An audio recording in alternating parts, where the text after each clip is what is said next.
Assalamualaikum warahmatullahi wabarakatuh. Selamat siang semuanya. Waalaikumsalam. Siang, Pak. Ya, ini sambil menunggu yang belum bergabung karena saya lihat baru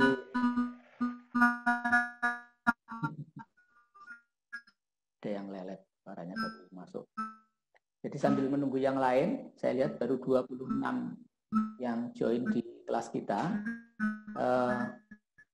Sambil menunggu yang lain, saya ingin mendata dari yang sudah ada ini mungkin bisa membantu saya yang keluar atau pindah kelas banyak nggak kira-kira yang dari A ke B atau kemana begitu. Saya yang baru nanti dulu, ini yang lama dan kelasnya dipindah. Jumlahnya banyak nggak?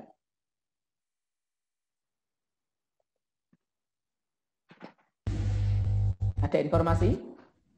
Itu Bapak, kalau dari kelas A kan ada orang yang sebelumnya dari kelas B ke kelas A lagi gitu Bapak.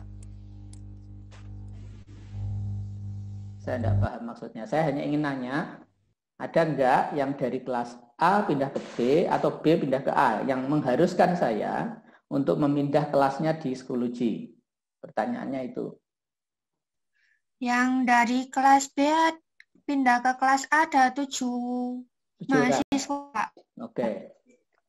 B ke A ya. Kalau A ke B ada enggak?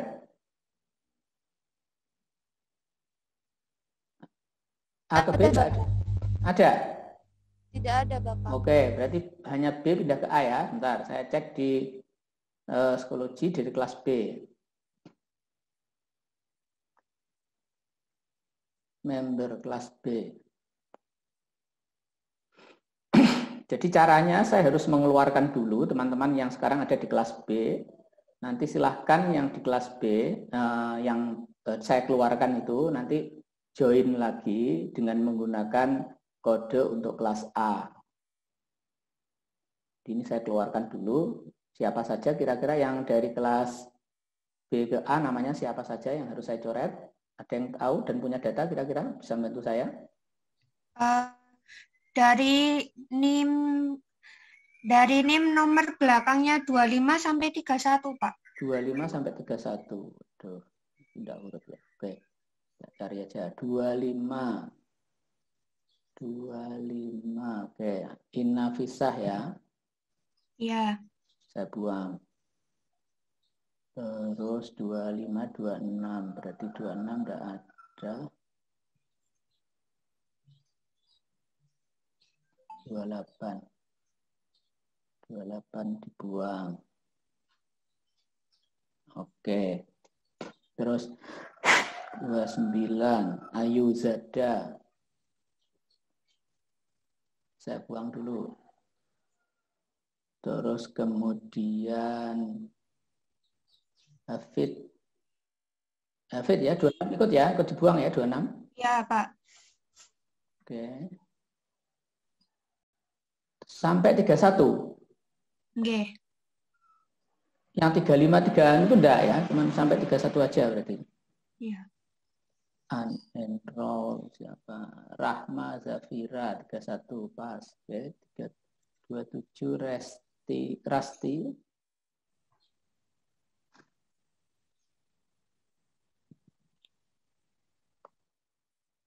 Udah belum ya? 2. Rona Rifka, Pak. Hah? Rona Rifka. Rona Rifka itu nomor bagian bawah tadi. Oh, 30 ya. Ya.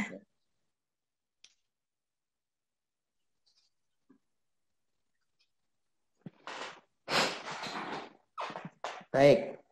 Itu untuk yang harus daftar lagi ke kelas atau pindah ke kelas A ya. Sebentar, ini ada orang banyak di waiting room.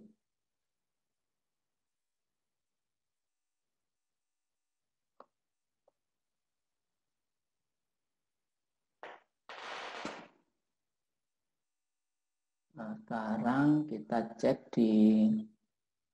Jadi silahkan yang berarti ada yang pindahan dari kelas lain, dari dosen lain ke kelas ini ya. ke kelas A ada nggak? Ke kelas B ada nggak? Dari dosen lain ke kelas B. Atau nanti saya share di WA ya. Ini untuk akses code kelas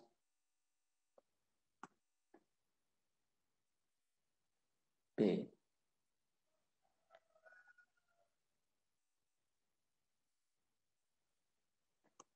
Ya, biar dulu pernah saya share, tapi saya share lagi. Ini akses code kelas B. Untuk yang bergabung ke kelas B, akses code-nya itu kelas B, kemudian kelas A.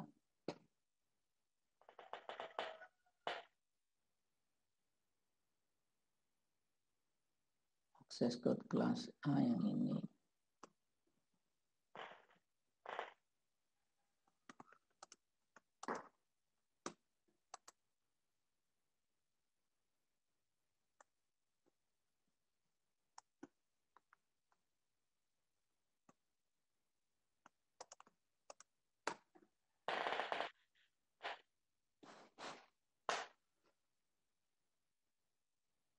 Oke, silahkan tadi yang barusan saya keluarkan bergabung ke kelas pindahannya, terus kemudian yang mahasiswa baru yang pindahan dari kelas bukan A dan bukan B, akses code-nya sudah saya sharing di grup WA. Untuk yang kelas B adalah yang CXC4, sementara untuk yang kelas A adalah RD, G, F, dan seterusnya. Semoga yang baru ini, yang belum pernah ikut, semoga tidak kesulitan untuk belajar dengan cepat daftar di Schoology. Nah, terkait dengan yang lupa password, kalau kamu kebetulan termasuk yang pindah kelas, ya kamu bikin akun baru lagi, terserah nggak apa-apa ya. Kalau yang lupa password dan tetap di kelas yang sama, nanti silahkan menghubungi saya untuk saya buatkan password sementara. Jadi tidak bikin akun lagi kalau yang tidak ganti kelas. Tapi kalau yang ganti kelas dan pengen ganti akun lagi silahkan. Karena saya juga tidak punya akses kalau sudah keluar dari kelas saya tadi. Ya. Hanya mereka yang ada di dalam kelas yang saya bisa akses passwordnya.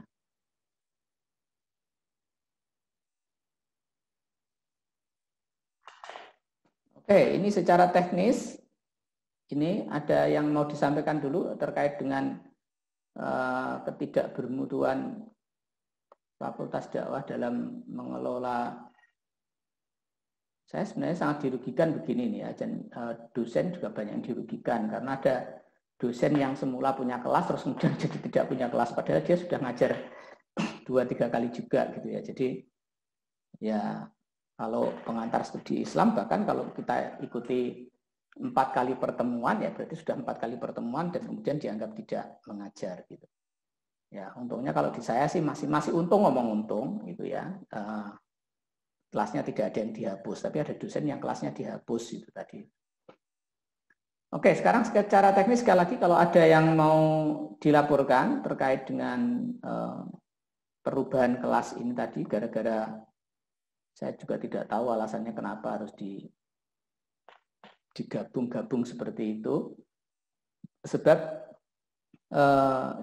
kalau satu kelas antara 20 sampai 25 itu ya masih normal saja sebenarnya.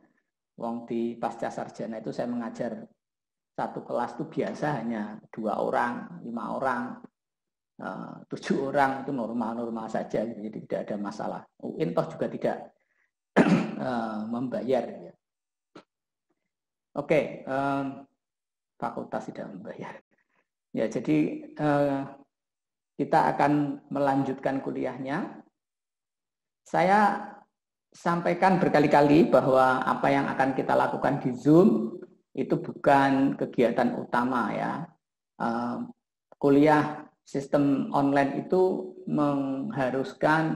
memerlukan Anda untuk secara aktif belajar sendiri, mencari bahan sendiri, membaca sendiri. Nah, sementara saya juga sudah berbagi bahan di pustaka studi Islam itu, silahkan dibaca karena semua bahannya ada sudah saya sediakan di tempat itu.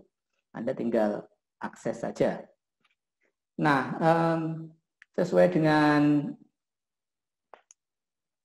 pointer yang sudah saya siapkan, pada pertemuan kelima ini kita juga akan membahas secara singkat di bagian ini. 5 dan 6 itu poin kita adalah bicara tentang Al-Quran sebagai sumber kajian dalam Islam. Sekali lagi, kalau Anda membaca buku-buku pengantar studi Islam, nanti Anda akan lihat, oh, yang dinamakan studi Islam itu apa? Nah, studi Islam itu mungkin bisa dibagi menjadi 2 ya, kalau saya ingin membuat kategori begitu. Studi Islam lama atau klasik, atau yang dikenal dengan dirosah Islamiyah, dan studi Islam yang baru. Nah, lama dan baru itu terutama kalau di Indonesia, itu bisa terlihat pada kasus perubahan IAIN menjadi UIN. Nah, dulu waktu di IAIN kita mengenal mata kuliah namanya dirosah Islamiyah. Nah, sekarang diubah menjadi pengantar studi Islam itu. Dulu mata kuliah dirosah Islamiyah itu berbicara dengan topik-topik kajian keislaman yang memang sudah berumur ratusan tahun. Kalau kita lihat itu waktu tumbuhnya disiplin-disiplin ilmu yang dipelajari itu ya sudah sejak setelah Nabi wafat lah, kurang lebih seperti itu.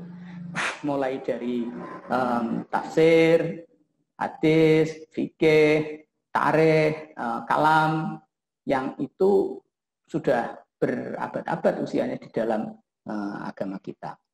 Kemudian sejak tahun 90-an kita mulai mengenal, mempelajari Islam dengan cara yang berbeda gitu ya. Yang mungkin dipengaruhi oleh para guru kita yang kuliah ke barat, terus kemudian memperoleh ilmu-ilmu baru dari studi Islam yang biasa dilakukan oleh para orientalis. Nah, kemudian muncullah kira-kira gitu ya perspektif-perspektif baru yang kalau di UIN Sunan Kalijaga, dan itu nanti akan kita jadikan satu topik khusus di bagian agak akhir, itu dikenal dengan integrasi interkoneksi. Nah, integrasi interkoneksi itu adalah hal barunya gitu ya. Oke. Nah, karena ini masih di awal-awal pertemuan, di bagian-bagian awal kita akan mempelajari yang klasik ini, yang dirosah Islamiyah yang klasik-klasik itu. Nah, di antara ilmu-ilmu itu yang paling penting gitu ya, yang kemudian menjadi induk dan sumber dari semua ilmu tentang Islam itu adalah studi tentang Al-Qur'an. Kenapa kita bicara tentang Al-Qur'an? Ya karena Al-Qur'an itu adalah bukti kenabian Nabi Muhammad gitu ya. Nabi Muhammad itu menjadi nabi karena beliau menerima wahyu Al-Qur'an. Nah, itulah yang kemudian membuat kita sedemikian dekat dengan Al-Quran. Minggu lalu kita sudah melakukan surveinya nih, ya. Ternyata teman-teman ini banyak yang belajar Al-Quran. Nah, sudah belajar Al-Quran ini saya nggak tahu belajarnya adalah membaca, memaknai atau apa. Nah, dugaan saya tetapi ini adalah belajar membaca Al-Quran itu adalah yang dimaksud dengan belajar Quran. Jadi di rumah, di masjid, dan di TPA utamanya ya. Nah, kita juga menanyakan seberapa baik kita membaca Al-Quran.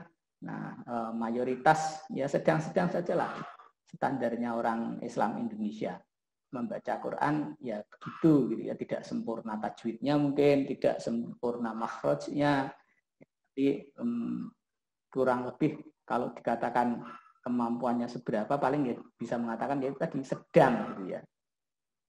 Nah,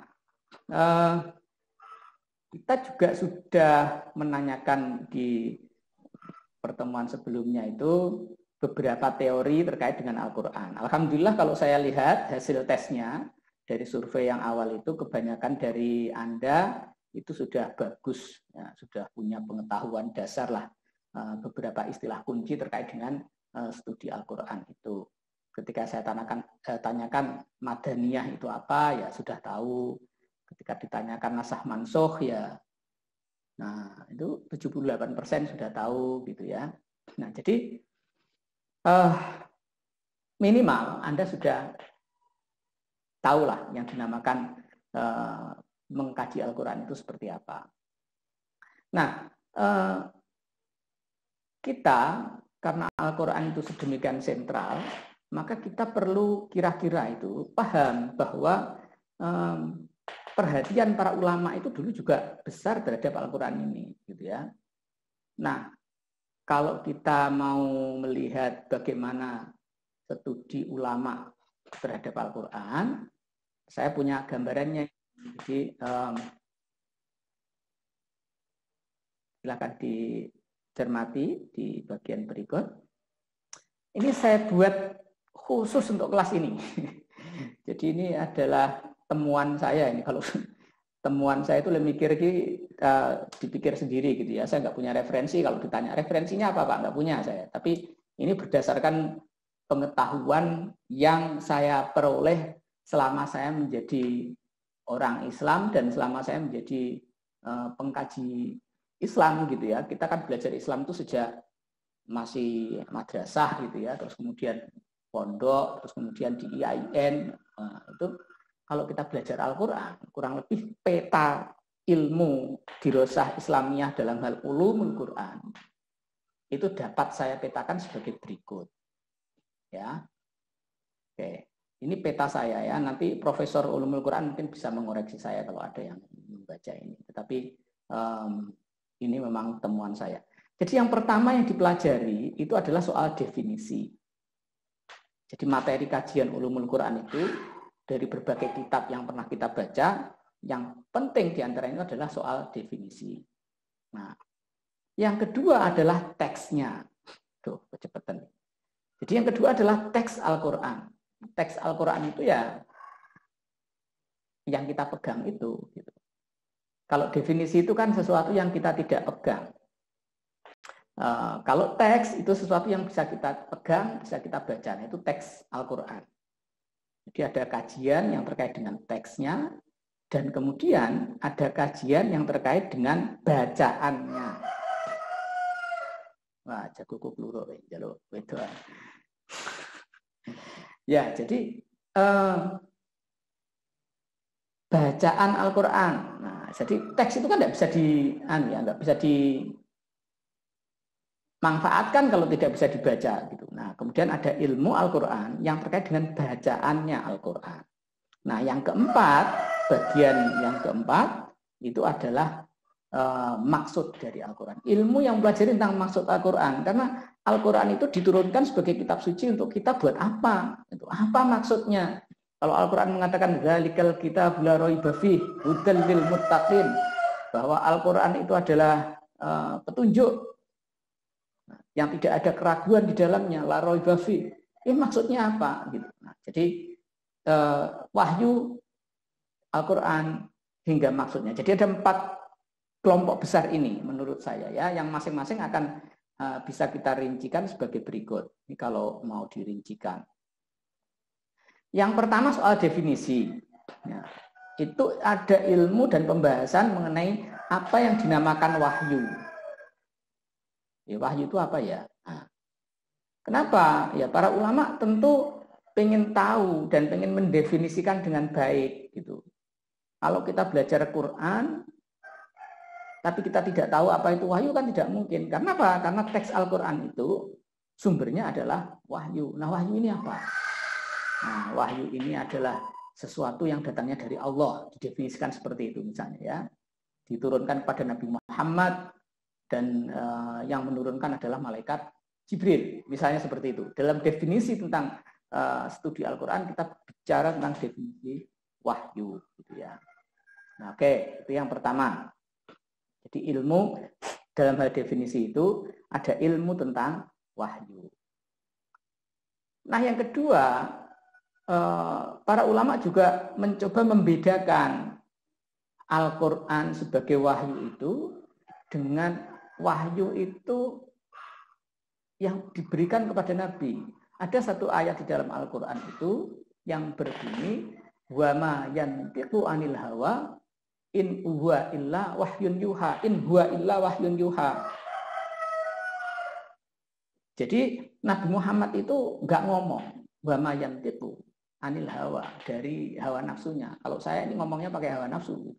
Kalau Nabi tidak, tetapi dikatakan di ayat itu wa ma yantiqu anil hawa in huwa illa wahyun yuha. Loh, Nabi Muhammad itu ternyata semua omongan beliau itu adalah wahyun yuha, wahyu. Nah, jadi kalau begitu apa bedanya wahyu yang menjadi Quran dengan wahyu yang tidak menjadi Quran? Nah, ulama kemudian membuat definisi, membedakan. Ini wahyu yang menjadi Quran itu kemudian ditulis, dicatat secara khusus. Tiap tahun kabarnya Nabi diberi waktu untuk deres ya, kepada Jibril ayat-ayat yang sudah diturunkan, evaluasi semacam ulangan gitu untuk mengetahui ayat yang sudah diturunkan selama 1 tahun itu gitu ya. Nah, itu salah satu definisinya ulama. Nah, sementara wahyu yang tidak dituliskan, maka itu kemudian menjadi hadis. Oke ya. Ini semoga yang sudah pernah di aliyah pernah mendengar ini ya. Ini saya sebenarnya hanya mengulangi saja ini ya. Oke, yang kedua dalam hal teksnya, ini agak banyak nih kita bicara tentang teks Al-Quran itu ya. Jadi yang pertama adalah penulisannya. Seperti tadi disebutkan bahwa yang membedakan hadis dengan Al-Quran itu adalah dalam hal penulisannya. Kalau hadis itu dulu tidak ditulis dan pernah tidak boleh ditulis oleh Khalifah Umar. Khalifah Umar itu kalau ada orang ketahuan menulis hadis akan dimarahi, dihukum cambuk. Tetapi Al-Quran ini ditulis sejak dari awal dan karena itu ada proses penulisan. Nabi Muhammad SAW konon punya beberapa sahabat yang bertugas sebagai sekretaris beliau. Tugasnya mencatat wahyu. Nah, ini ilmunya diajarkan di dalam ulumul Quran lama. Bagaimana Al-Quran itu ditulis. Ya, ada pembahasan tentang itu. Nah, yang kedua adalah kodifikasi. Kodifikasi itu pengumpulan. Setelah ditulis, kemudian Nabi wafat, catatan-catatan itu kan berserakan ya. Ada yang dipegang oleh sahabat A, ada yang dipegang oleh sahabat B, ada yang dicatat di atas kayu, ada yang di atas kulit, ada yang di atas pelepah, apalah daun-daun apa, begitu lontar mungkin kalau di sini. Yang juga tulang, ya ada yang kabarnya di tulang, itu kemudian membuat Quran ini tidak dalam satu versi. Maka kemudian dimulailah pada masa Khalifah Abu Bakar untuk mengkodifikasikan catatan-catatan itu menjadi satu teks Indo Al-Quran. Prosesnya adalah proses kodifikasi. Nah, jadi orang IAIN dulu belajar ini ya. Nah, yang berikutnya adalah saya sebut sebagai standarisasi teks. Teksnya Al-Quran itu macam-macam ditulis oleh banyak sahabat tadi. Nah, ketika masa Utsman bin Affan dilakukanlah standarisasi. Yang tidak sesuai dengan teks standar kemudian dihanguskan, dihapus, dibakar kabarnya ya. Sehingga hanya ada satu mushaf yang dikenal dengan mushaf Utsmani itu. Nah, itu adalah proses standarisasinya. Nah, setelah proses standarisasi Al-Quran, lalu kemudian yang berikutnya adalah sebentar ya. Your battery is running low. Saya pasang charger dulu.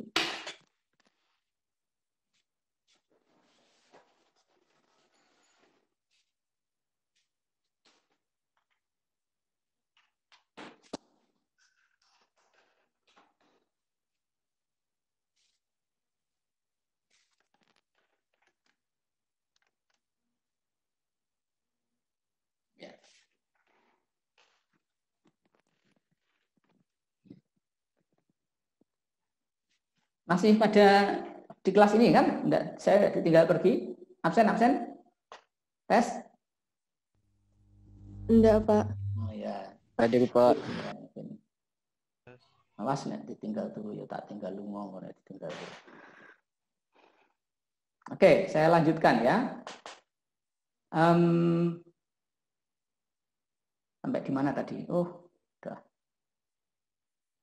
wahyu, hadis, penulisan, kodifikasi, standarisasi, dan kemudian publikasi. Gitu. Ya, publikasi Al-Quran. Publikasi itu penerbitan. Perlu kita ingat bahwa Quran yang sekarang ada di tangan kita itu, mungkin kamu punya Quran versi cetakan Menara Kudus, ada Quran versi Kementerian Agama, ada Quran versi pemerintah Saudi Arabia. Nah, itu adalah bagian publikasinya.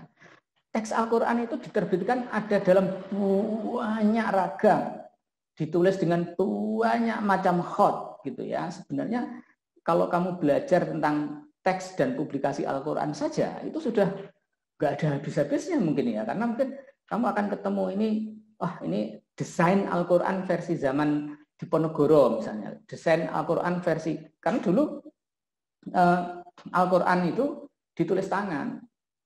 Kalau naskah-naskah yang disimpan di Belanda misalnya dari zaman penjajahan Belanda dan diangkut ke sana itu, Quran-Quran itu ditulis tangan.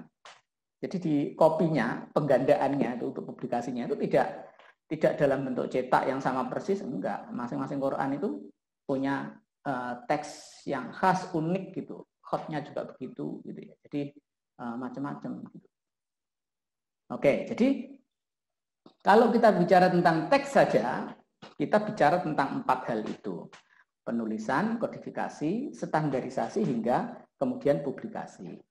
Nah, yang berikutnya adalah bacaan. Ya, sekali lagi teks itu tidak bunyi kalau tidak dibaca.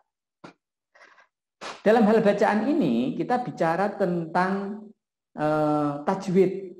Nah, ilmu yang berkembang pertama salah satunya itu adalah tajwid. Tajwid itu ilmu tentang membaca Al-Quran yang sesuai dengan ketentuan makhorijul hurufnya, panjang pendeknya gitu. Jadi mohon maaf Pak, ya, itu ada teman yang belum dimasukkan. Teman-temanmu itu dimasukkan berkali-kali loh sebenarnya Mbak Yu itu, tapi cuman nggak masuk-masuk aja karena koneksi mereka yang kurang bagus. Jadi saya biarkan dulu sampai jumlahnya yang cukup gitu ya. Iya Pak, makasih. Ya, oke. Pia itu misalnya itu berkali-kali itu saya admit tapi nggak masuk-masuk juga gitu. Nanti keluar lagi gitu ya. Nanti kalau sudah 5 orang atau berapa saya cek lagi. Nah, biar tidak terus-menerus ngecek ya. Oke, dan nanti bisa, dan saya kira memang harusnya wajib ya, semua orang walaupun ikut kuliah ini tetap harus nonton YouTube-nya. Mengapa? Karena kalau cuma sekali saja, kita itu kadang belum paham. Jadi mungkin dengan mengulang-ulang nanti akan lebih paham gitu ya. Jadi sebenarnya tidak ada salahnya kalau yang hadir kuliah pun juga tetap menonton rekaman YouTube-nya ya. Yang pertama adalah tajwid. Jadi tadi sudah disebutkan, tajwid itu adalah ilmu yang berbicara atau yang mengatur tentang bagaimana kita membaca Al-Quran yang sesuai dengan makhrajnya. Kenapa itu penting? Ya karena bahasa Arab itu beda sedikit saja cara mengucapkannya, itu sudah beda maknanya, gitu ya. Antara shod dan sin misalnya, antara sa dan sya itu sudah berbeda, gitu ya. Jadi kenapa ada ilmu tajwid? Karena diharapkan kita membaca tetap sesuai dengan bunyinya. Panjang pendeknya juga begitu. Berubah panjang pendeknya juga akan berubah maknanya. Oke. Ilmu bacaan yang lain itu ada namanya qiraat. Nah, qiraat itu ada sejak zaman Nabi. Qiraat itu bukan yang dibaca qori dengan lagu-lagu itu ya. Dimaksud qiraat di sini adalah cara membaca Al-Qur'an dengan berbagai dialek gitu ya. Qiraat itu mungkin lebih tepatnya dialek. Misalnya wadduha, beberapa imam menggunakan bacaan wadduhe. Jadi bukan wadduha tapi wadduhe, nah, misalnya gitu ya. Ini contoh paling populer dan paling sederhana. Tetapi qiraat yang dimaksud di sini adalah logat-logat dan bacaan-bacaan tertentu yang antara imam yang satu dengan imam yang lain itu berbeda-beda.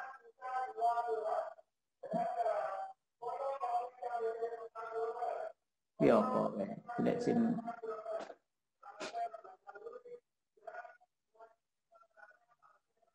Oh ya. masker. Oke, sudah lewat. Jadi yang kedua adalah qiraat. Dan yang ketiga adalah ini yang populer di Indonesia ya, tilawah. Jadi membaca Al-Quran yang dilakukan. Nah, itu yang saya sebut sebagai ilmu bacaan Al-Quran yang tilawah ini. Ada yang tartil, ada yang seperti di MTQ itu. Nah, itu kan dilakukan sedemikian indah. Nah, ilmunya ilmu tilawah, misalnya gitu ya. Saya pernah lihat ada kita itu kalah nih dengan lagi-lagi orientalis gitu ya. Jadi ada buku tentang tilawah Al-Quran itu yang meneliti tapi ahli seni, jadi ahli musik kebetulan.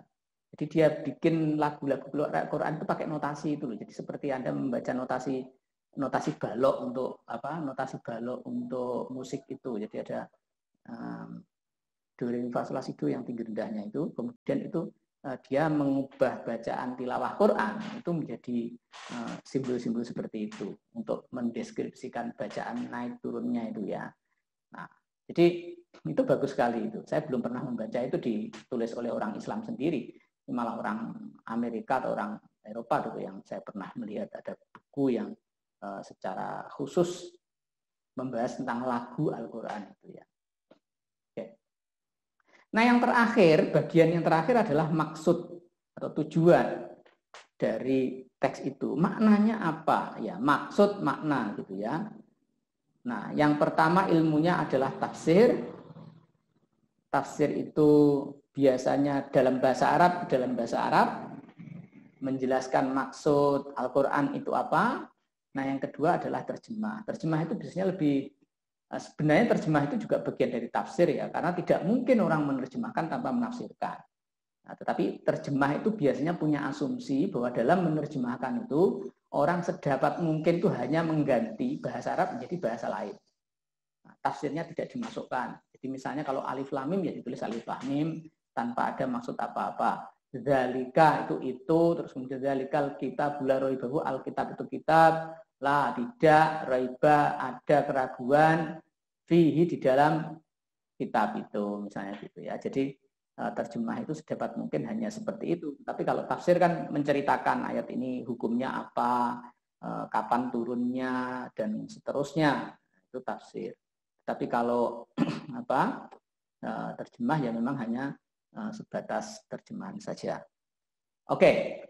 Ini adalah ringkasan kita ya. Sekali lagi apa yang saya tuliskan dan saya sajikan ini adalah ringkasan materi yang khususnya harusnya dibahas, diselesaikan di bab 2 dan bab 5 dan bab 6 atau kuliah ke-6 dan kuliah ke-5 dan kuliah ke-6. Kuliah 5-6 itu topiknya kurang lebih mengarah ke diskusi tentang materi ini. Sekali lagi Bapak Ibu sekalian, saya ingatkan ini adalah kuliah pengantar, jadi saya tidak akan masuk ke dalam masing-masing bidang itu. Kalau kamu ngambil jurusan tafsir hadis misalnya, materi ini nggak selesai dalam satu semester dan tidak disajikan dalam satu mata kuliah. Jadi mata kuliahnya ini macam-macam nih kalau di dalam jurusan tafsir hadis. Dulu saja saya yang orang Fakultas Syariah itu ada Ulumul Quran 1, ada Ulumul Quran 2 misalnya begitu. Nah, saya tidak tahu kalau yang sekarang ya di tafsir hadis berapa banyak. Tapi ini adalah gambaran tradisi kita dalam mempelajari Al-Quran. Ya, Ulumul Quran namanya itu kurang lebih diskusi dan bahasannya adalah topik-topik ini. Nah, terkait dengan materi ini, silakan kalau ada yang mau bertanya, komentar dan ya diskusi gitu ya. Ini pertanyaan saya begini. Jadi dari peta tadi, kira-kira Anda tertarik belajar apa saja? Kenapa saya ajukan pertanyaan ini? Seperti saya sudah sampaikan di grup WA itu ya, idealnya kan kamu belajar semuanya, idealnya. Belajar semuanya, paham semuanya. Tetapi itu jelas dalam tempo 2 minggu tidak mungkin dicapai. Dan saya juga tidak memaksakan itu.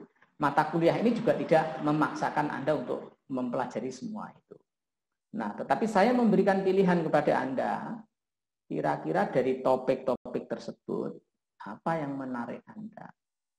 Nah itu, kalau bisa Anda memilih salah satu dari topik yang kita diskusikan itu, yang kita gambarkan ini, dan kemudian Anda membuat catatannya. Seperti saya sampaikan di grup WA juga, kita sudah sediakan tempatnya di psikologi untuk menyampaikan ini. Silahkan memilih salah satu topik, kamu cerita, Pak, saya misalnya ya, saya senang sekali dengan topik terkait dengan definisi wahyu. Nah, saya akan belajar nih tentang wahyu nih, Pak.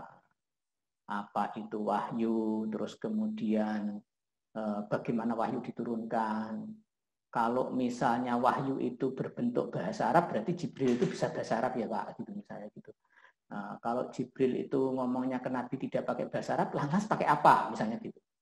Jadi Anda membuat tulisan essay saja gitu untuk menunjukkan bahwa Anda sudah belajar tentang wahyu ini gitu. Sudah membaca buku atau membaca artikel tentang wahyu ini. Nah, sekali lagi kalau Anda merasa pengen membahas lebih dari itu juga boleh gitu ya. Ini kan sekali lagi kuliah merdeka. Jadi ya saya sudah semuanya, Pak. Lalu Anda cerita, saya pernah belajar tentang definisi wahyu dulu waktu di Aliyah. Nah, jadi saya ingat waktu di Aliyah dulu, saya belajar wahyu dari buku ini dan buku ini gitu. Kamu ceritakan begitu. Jadi sekali lagi, tugasnya itu sebenarnya bukan tugas untuk membebani Anda, tetapi tugas yang ditujukan agar Anda sharing ke saya dan saya bisa tahu seberapa paham Anda topik ini, seberapa yang sudah Anda pelajari, apa yang Anda minati, gitu ya. Saya ingin belajar itu sebagai proses yang ikhlas, gitu ya, yang masing-masing orang itu ya sak senenge dhewe gitu ya. Kalau kamu tidak ingin belajar ya ora apa-apa gitu. Ini karena kan kita kasih kemerdekaan saja gitu, bahwa di UIN dan sebagai muslim akan sangat tidak lucu kalau Anda tidak memahami tentang bagaimana kajian Al-Quran. Nanti jadinya kalau Anda tidak paham itu gitu loh, kalau ada ustadz ngomong apa, Allah Subhanahu wa Ta'ala berfirman bahwa orang yang mengucapkan selamat Natal itu kafir misalnya gitu lah. Ini kalau nggak belajar ilmu-ilmu kayak gini gampang Anda percaya dengan jualan khutbah semacam itu gitu ya. Jadi ini pentingnya kita belajar ilmu-ilmu Al-Quran sebagai orang UIN, sebagai orang muslim, dan apa relevansinya dalam kehidupan sehari-hari. Oke, sekarang waktunya Anda untuk ngomong. Saya persilahkan. Boleh nanya. Izin bertanya, Pak. Ya, silakan Pak. Siapa namanya? Imam Rafi'i? Ya, itu Pak, bagaimana tentang pandangan Bapak tentang membaca Al-Quran dengan logat Jawa? Misalnya membaca Al-Quran itu nadanya nada lagu Jawa itu bagaimana, Pak? Kan banyak orang yang mempermasalahkan juga itu, Pak. Ya, saya sebenarnya bisa menjawab pertanyaanmu ya, Mas. Oh, saya pasti bisa menjawab pertanyaan itu. Tetapi sekali lagi, ini kuliah bukan pengajian. Nah, gitu. Saya tidak mau menjawab bukan karena tidak bisa, tetapi bukan begitu cara kita belajar. Mas Sopoto di sini, Rofingi. Ya. Bagaimana kalau Anda menulis itu saja? Jadi mahasiswa itu jangan nanya, ya. Jadi mahasiswa itu harus membaca. Nah, dengan membaca Anda paham, lah Pak, ini yang saya pahami dari beberapa artikel ini. Kok ini tidak setuju ya Pak dengan membaca Al-Quran dengan langgam Jawa? Nah, menurut saya Al-Quran itu harusnya tetap suci, tidak dijawakan gitu ya. Jadi misalnya Anda punya pendapat seperti itu ya boleh gitu ya. Jadi sekali lagi jangan menyia-nyiakan ya waktunya gitu untuk waktu ini maksud saya untuk bertanya, karena saya tidak akan menjawab pertanyaan seperti itu. Tapi itu pertanyaan bagus dan saran saya Anda menjawab pertanyaan itu Mas Rofingi. Nanti di Google terutama begini ya, saya kasihkan caranya, nanti dikira saya tidak bertanggung jawab ya. Bentar. Saya sharing ya. Ini harus dilakukan oleh sarjana. Gitu.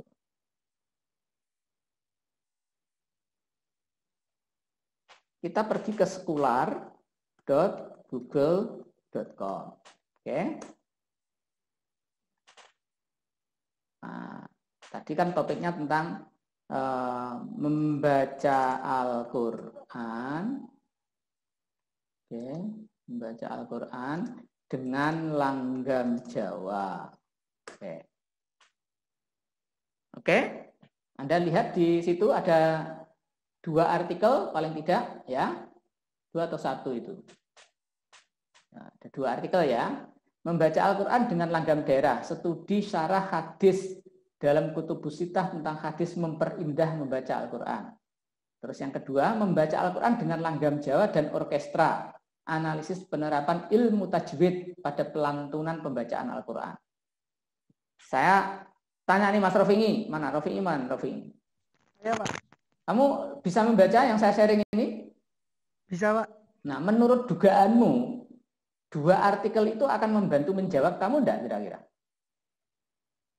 Mungkin bisa, Pak. Ya, oke. Nanti tolong itu dibaca ya, agar kamu punya jawaban yang ilmiah. Tidak dosenmu menjadi ustadz kalau nanti menjawab, oh hukumnya haram. Nah, gampang. Jadi ustadz itu gampang Mas, menjawab ya dan boleh dan tidak gitu. Tapi yang susah itu adalah menjadi ilmuwan. Nah, saya ingin Anda dalam mata kuliah pengantar studi Islam ini menjadi ilmuwan, tidak menjadi jamaah pengajian. Ini pertanyaannya menarik dan ini adalah satu contohnya ya. Boleh nanyakan seperti itu. Nanti kalau misalnya yang lain juga nanyakan juga akan saya bantu begini nih. Nah, misalnya besok Mas Ropingi nulis itu setelah untuk tugas minggu ini ya. Kamu baca 2 artikel itu, kamu sampaikan, Pak, saya sudah membaca 2 artikel. Menurut Awaludin, nah seperti ini. Menurut Sya'roni seperti ini. Nah, kesimpulannya begini, Pak. Nah, itu bagus itu. Jadi begitu cara kita bekerja secara belajar secara ilmiah itu ya. Setuju nggak Mas? Setuju, Pak. Baik, Pak. Oke, ya setuju loh ya. Jom mutung loh ya. Wah, dosennya ragu. Enggak, Pak. Nanti diminta mengisi itu apa namanya evaluasi pembelajaran yang di SIA itu loh.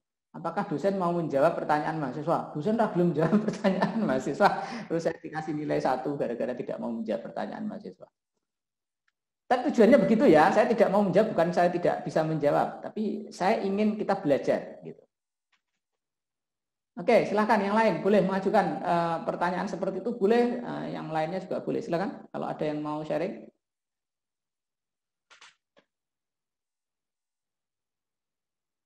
Nah, terus do kapok rawani takon terus.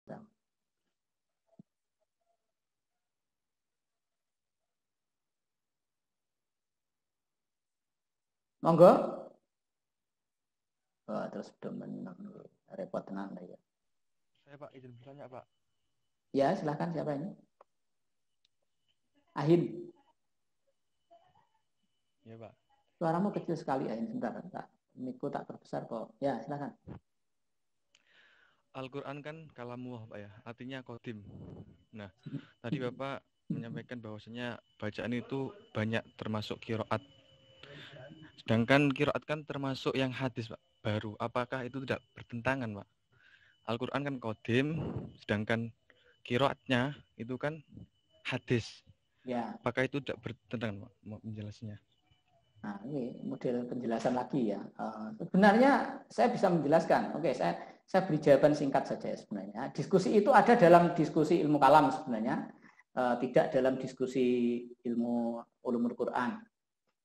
Jadi apakah Quran itu qadim atau Quran itu hadis, itu ada ya yang belum yang mungkin yang lain mungkin perlu saya kasih tahu bahwa hadis di situ bukan artinya hadis Nabi ya. Hadis di situ artinya baru. Nah, sementara yang dinamakan qadim itu ada. Jadi ada sebelum makhluk ini ada. Nah, jadi karena Quran itu kalamullah dan Allah itu qadim, maka sebenarnya Quran itu harusnya qadim. Kalau Allah itu kan tidak mungkin baru ya. Jadi alam semesta ini baru, tapi Allah itu sudah ada sejak dulu. Allah itu tidak berubah. Wal awwal wal akhir. Awal tapi sekaligus akhir. Gitu kan? Nah, pokoknya rumit lah Allah itu kalau didefinisikan dalam bahasa yang lebih mudah dari yang dibahasakan oleh filosof ya. Jadi diskusinya ada di diskusi ilmu kalam. Nah, ilmu kalam mazhabnya tergantung yang dianut. Kalau kamu ikut Mu'tazilah ya kamu menganggap Quran itu baru. Kalau kamu ikut Asy'ari ya Quran itu qadim. Gitu saja. Jawabannya tidak akan pernah berubah karena itu topik kuno Mas ya. Jadi dosenmu juga tidak akan punya jawaban baru gitu. Nah, saya bisa pilih Asy'ari, bisa pilih Mu'tazilah, ya saya tergantung dari audiens saya maunya apa dan dalam konteks apa. Dalam konteks yang lebih ilmiah, mungkin saya akan pilih Mu'tazilah. Kenapa? Ya karena itu lebih realistis kalau kita bicara tentang Al-Quran sebagai teks dan sejarahnya.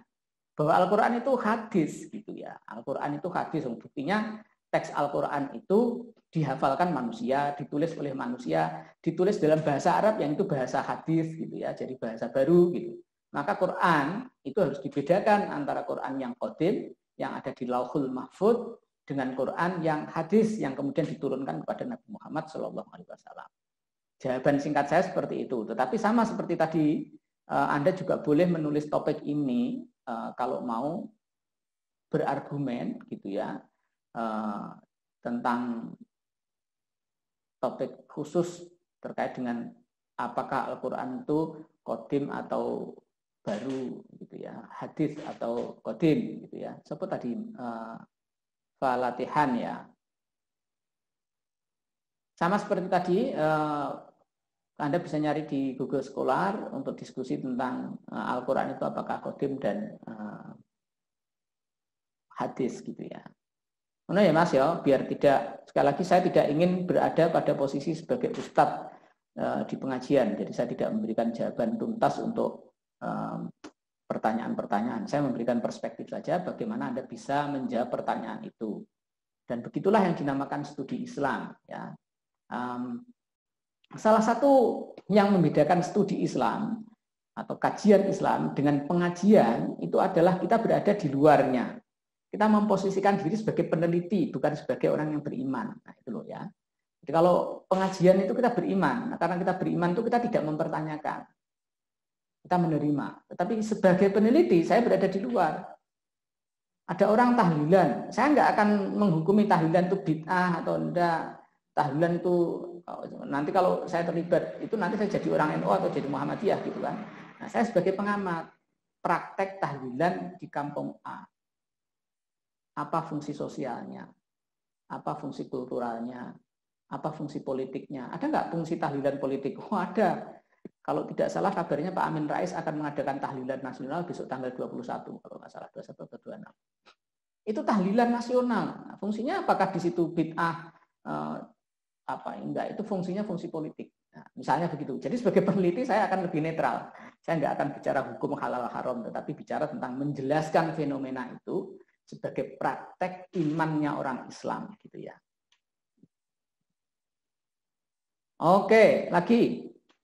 Silakan kalau ada pertanyaan.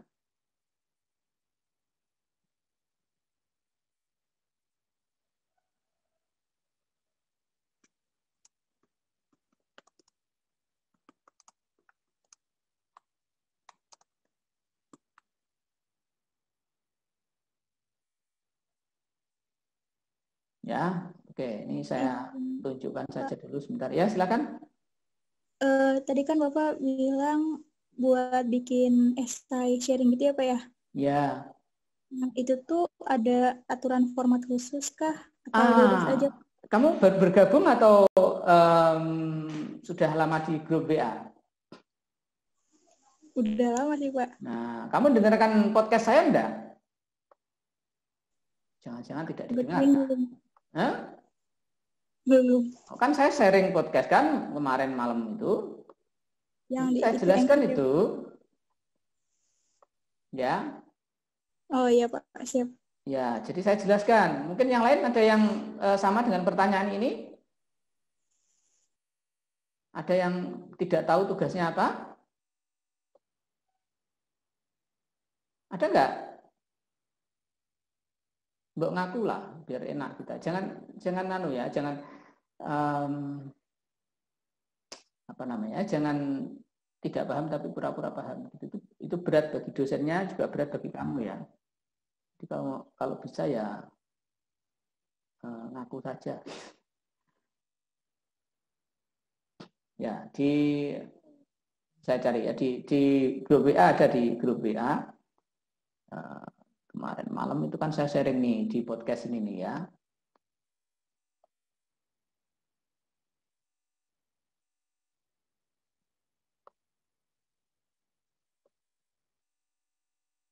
Ini audionya saya sharing. Terdengar nggak audionya? Halo? Assalamualaikum. Kecil suaranya, kecil Pak. Dengar ya? Enggak, maksudnya kamu nanti sendirilah. Saya Iya, juga Pak. tahu harus mengatur volume yang dari sumber itu. Oke, Tapi yang Pak. jelas itu ada di situ.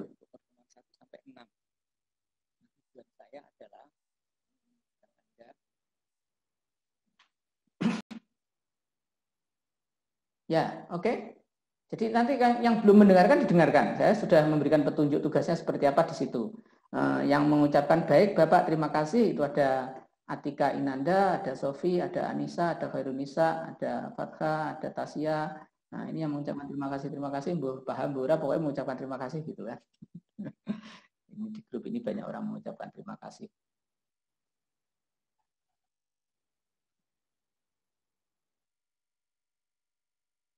Ya, silakan.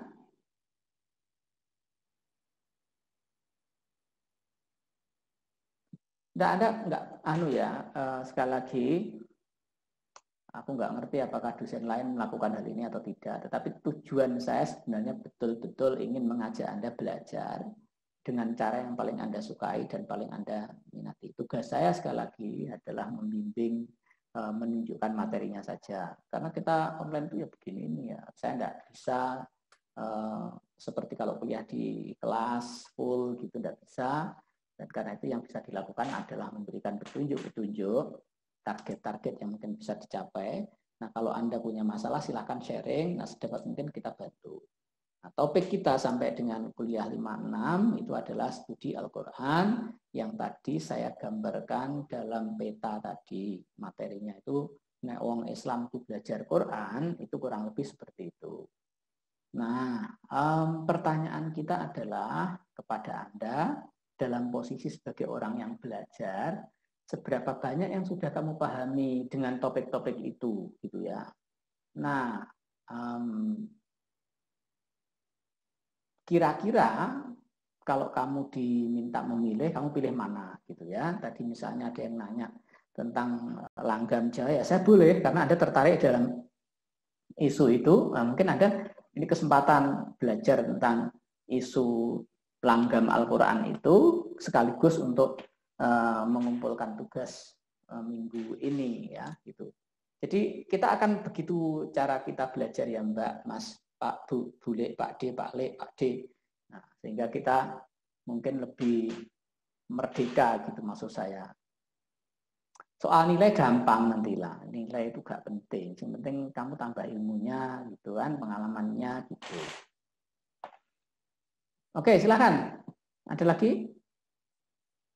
Kalau sudah tidak ada ya kita tutup pertemuannya sambil saya nanti menyiapkan untuk materi minggu depan. Kalau nggak salah minggu depan berarti kan kita akan bicara tentang hadis seharusnya ya, karena hari ini Quran. Kita cek SAP-nya.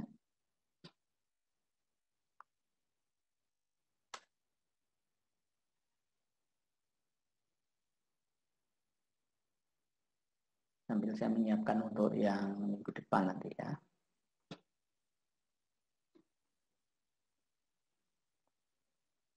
Oke, Anda lihat ya. 56 itu tentang Al-Quran. Minggu depan, masih Al-Quran ya. Minggu depan secara khusus diskusi kita mungkin akan terkait dengan tafsir dan mufassir. Nah, nanti kita kenalan dulu ya. Beberapa hal nanti akan kita bicarakan secara khusus mengenai tafsir dan mufassir. Kita juga akan bicara tentang di pertemuan 8 itu adalah posisi Nabi terhadap wahyu. Nah, jadi nanti kita akan diskusikan 2 topik itu minggu depan. Oke, hadis baru akan kita bicarakan nanti pada pertemuan ke-10. 9-10 ya, berarti masih 2 minggu depannya lagi. Oke, terima kasih. Kalau tidak ada pertanyaan ya kita tutup saja kuliah hari ini pertemuannya. Terima kasih sudah berpartisipasi. Tolong tugasnya dikerjakan. Didengarkan di podcast tadi, kira-kira kamu pilih tugasnya akan dikerjakan dalam bentuk apa dan seperti apa. Saya memberikan kebebasan dan petunjuknya ada di dalam audio tadi. untuk yang baru bergabung dari kelas sebelah, nanti akan saya share juga YouTube pertemuan pertama dan pertemuan kedua. Tolong didengarkan baik-baik. Mengulang, perlu mengulang, didengarkannya berulang-ulang biar tidak salah paham. Terima kasih semuanya. Wassalamualaikum warahmatullahi wabarakatuh.